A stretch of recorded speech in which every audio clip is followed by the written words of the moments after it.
Hello good evening everyone, स्वागत है आप सभी का आपके अपने प्यारे से विद्या आनंद यूट्यूब चैनल में। तो कैसे हो आप सभी? मैं आशा करता हूं कि आप सभी अच्छे होंगे, स्वस्थ होंगे और अपने आत्मविश्वास के साथ अपने पढ़ाई को कंटिन्यू रखे होंगे। चलिए आज हम लेके आ गए हैं आप सभी के लिए क्लास 12th हिंदी का मोस्ट इम्पोर्टेंट ऑब्जेक्टिव क्वेश्चन जो कि आपके 2024 बोर्ड एग्जाम के लिए बहुत ही ज़्यादा इम्पोर्टेंट है। तो इस क्लास को लास्ट तक ज़रूर देखना। चलिए इस इम्पोर्टेंट क्लास को स्टार्ट कर लेते हैं। उससे पहले अगर चैनल पे नए जुड़ रहे हो तो क्या करना है, आप सभी को पता ही होगा कि सब्सक्राइब कर लेना है। क्या सब्सक्राइब कर लीजिएगा। चलिए ये बताने की तो बात नहीं, आप सभी कर लोगे, मुझे पता है। चलिए स्टार्ट करते हैं क्लास को।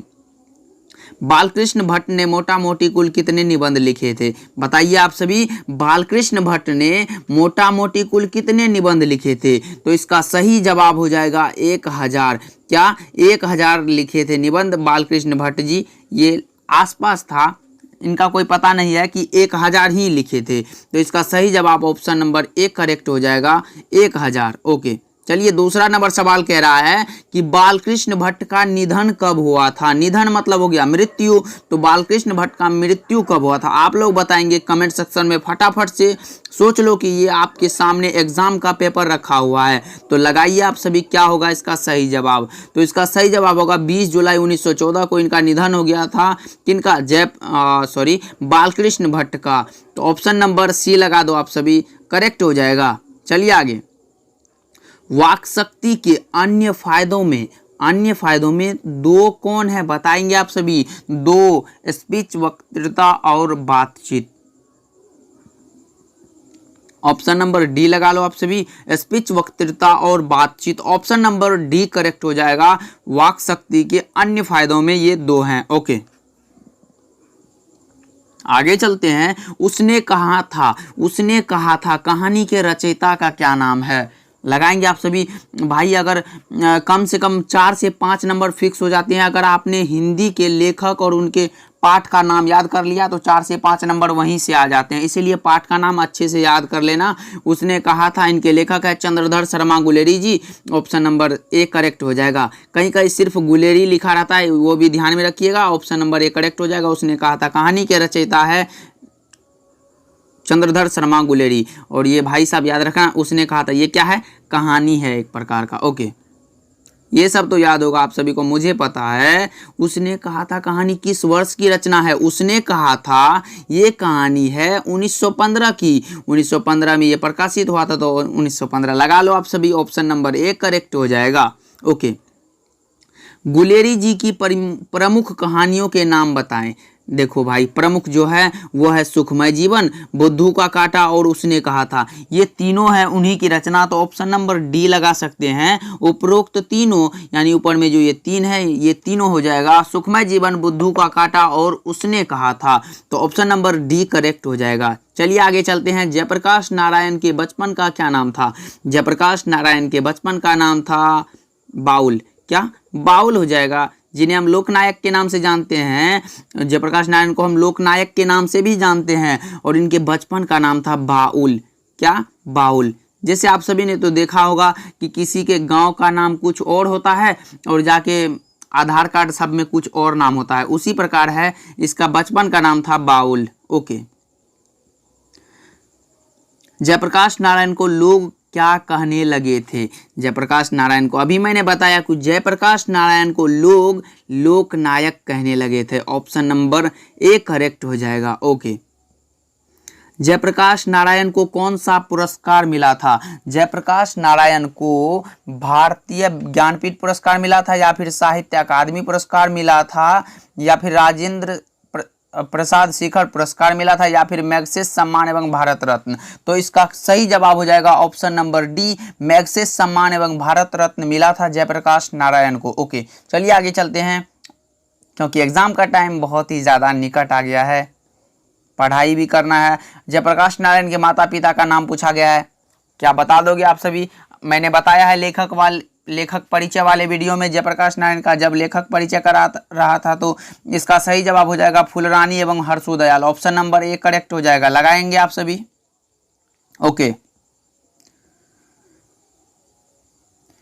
अर्धनारीश्वर किस विधा से संबंध है? अर्धनारीश्वर यह एक निबंध है रे भाई साहब, ऑप्शन नंबर ए लगा लो। अर्धनारीश्वर यह एक निबंध है और जो कि लिखा गया है रामधारी सिंह दिनकर के द्वारा। किसके द्वारा? रामधारी सिंह दिनकर के द्वारा। ओके, रामधारी सिंह दिनकर का जन्म कहाँ हुआ था? ये भाई साहब बहुत ही ज्यादा इंपॉर्टेंट है, बताएंगे आप सभी। रामधारी सिंह दिनकर का जन्म कहाँ हुआ था?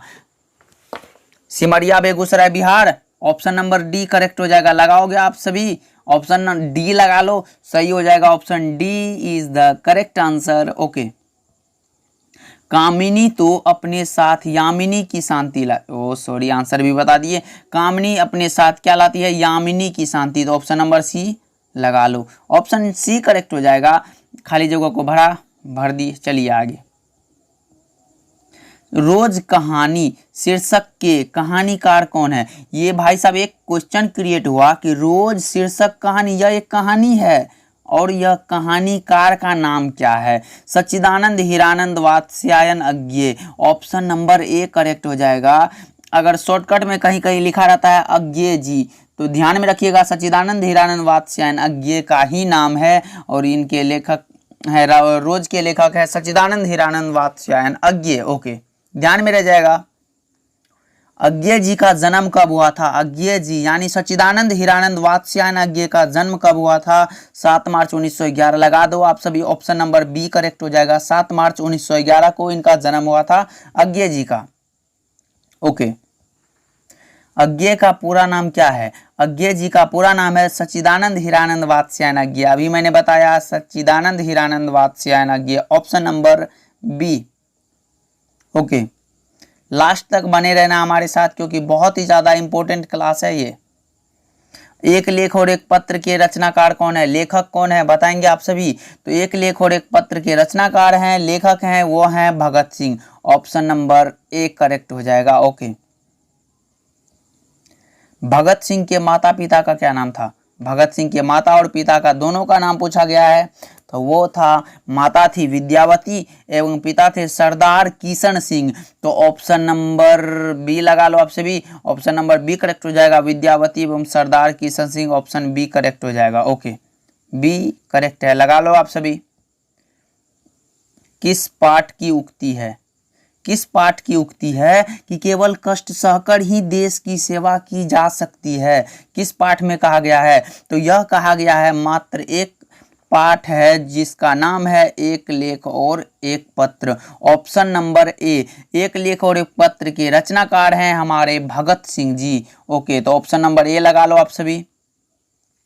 भगत सिंह की लिखी पुस्तकें जो प्राप्य है अप्राप्य है, तो वो है समाजवाद का अर्थ, आदर्श, आत्मकथा, मौत के दरवाजे पर, भारत में क्रांतिकारी आंदोलन का इतिहास। उपयुक्त तीनों हो जाएगा। ऑप्शन नंबर डी लगा लो आप सभी। ऑप्शन डी करेक्ट हो जाएगा।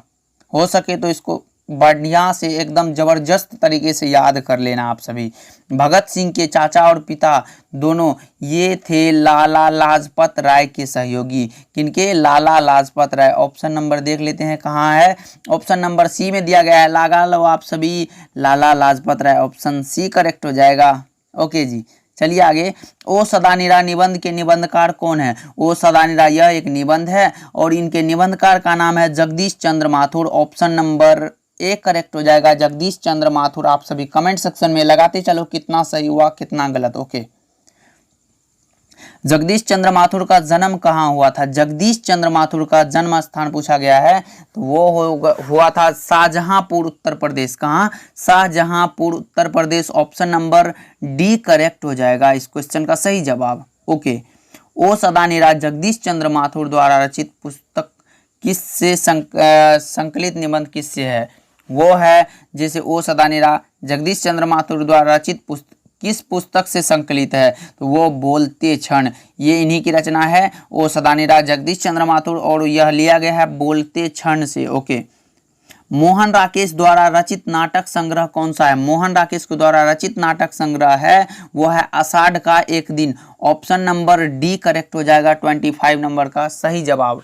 ओके, चलते हैं 26 नंबर सवाल की ओर। लगाएंगे आप सभी। देखो ये भी बहुत ही ज्यादा इंपॉर्टेंट है। आपके बोर्ड एग्जाम में पूछा गया सवाल है, मोहन राकेश का जन्म कब हुआ था? लगाएंगे आप सभी। मोहन राकेश का जन्म हुआ था 8 जनवरी 1925 ईस्वी को। ऑप्शन नंबर बी करेक्ट हो जाएगा, 8 जनवरी 1925, ऑप्शन बी करेक्ट हो जाएगा। सिपाही की मां शीर्षक एकांकी, सिपाही की मां शीर्षक एकांकी, यह एक एकांकी है, किस संग्रह से ली गई है? लगाएंगे आपसे भी option A B C D. क्या होगा इसका सही जवाब? अंडे के छिलके तथा अन्य एकांकी से ली गई है सिपाही की मां। ओके, तो ऑप्शन नंबर ए लगा दो आप सभी, सही हो जाएगा। प्रगीत और समाज शीर्षक निबंध के निबंधकार का नाम बताइए। प्रगीत और समाज, यह इनके लेखक हैं नामवर सिंह। प्रगीत और समाज यह एक निबंध है और लेखक है नामवर सिंह। न से निबंध और न से नामवर सिंह, ध्यान में रखिएगा।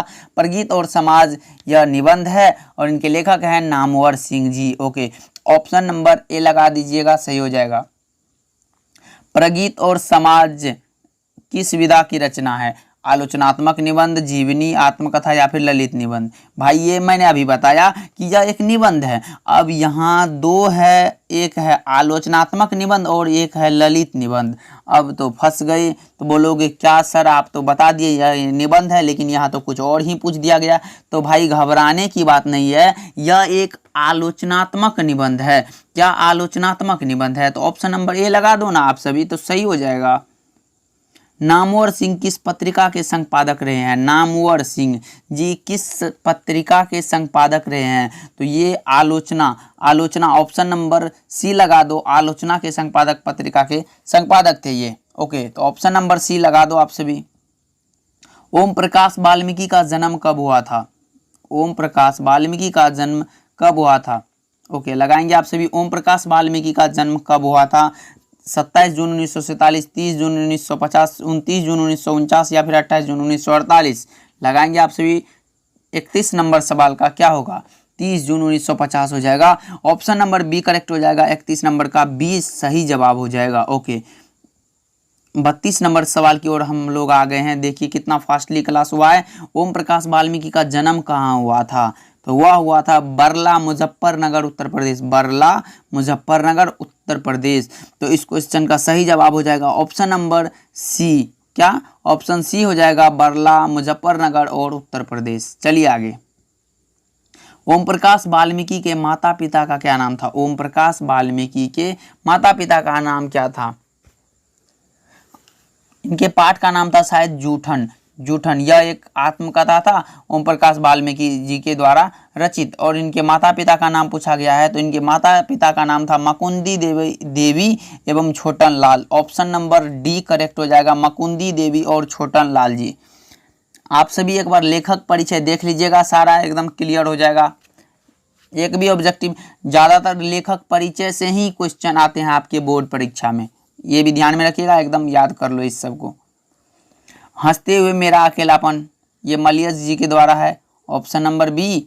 ओके जी, ऑप्शन बी लगा लो आप सभी, हंसते हुए मेरा अकेलापन। ओके, लास्ट सवाल है हमारा, उदय प्रकाश जी का जन्म कहाँ हुआ था? सीताकुंज सहरसा, सीता निवास वाराणसी, सीतापुर अनूपपुर मध्य प्रदेश या फिर सीतामढ़ी बिहार? लगाओगे आप सभी या फिर कमेंट में बताओ इसका सही जवाब क्या हो जाएगा।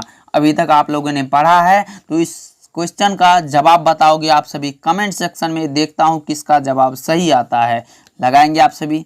चलिए आज की क्लास में बस इतना ही, मिलते हैं अगले क्लास में। भाई खुद पर एकदम विश्वास रखो कि मैं यह जरूर करूँगा, एकदम कम से कम 90% तो लाना ही है आप लोगों को, इसलिए खूब मेहनत करो, अपने मेहनत पर ध्यान दो। चलिए मिलते हैं नेक्स्ट क्लास में, तब तक के लिए आप अपना ध्यान रखिएगा और अपने मन से पढ़ाई कीजिएगा।